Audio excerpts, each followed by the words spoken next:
ang panahon, mas masarap kumain ng bulalo. So ito yung mga offerings nila. Ayan. So pag may marrow, 269. Pag plain, 220. Pag ali rice, additional 30 pesos. Dito tayo sa SM Center, Las Piñas. This is how they cook. They prepare. So yan yung order ko. Ito yung kitchen. So what is bulalo for our international viewers? So yan. Bulalo is a hot soup that is made by combining the shanks, onion, corn, salt, and pepper, pechay, and bone marrow melded to create a rich and flavorful. So bone marrow is the most special ingredient, pero pag ayaw mo naman kasi is more expensive, okay lang. And bone marrow, bulalo is from the southern Luzon, like in Batangas and Laguna.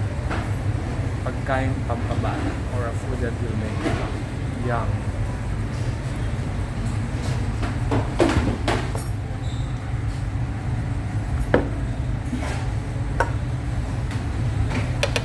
So the order comes with green tea or red tea. So I'm just waiting for the dish. I come here often.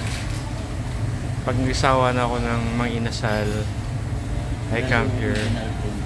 Yes. So ito yung ingredients. Okay na po lahat, sir. Yeah, only rice. Yes po. Kunin ko na po. Sige. Sige po.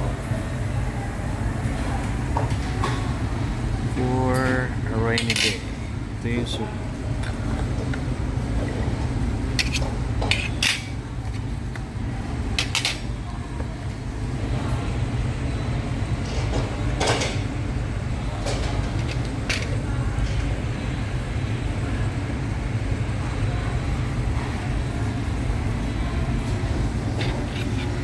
Ito yung ingredients.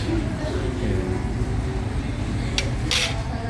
So again, the best bulalo is in the metro is Bulalo World, pero syempre may mga local.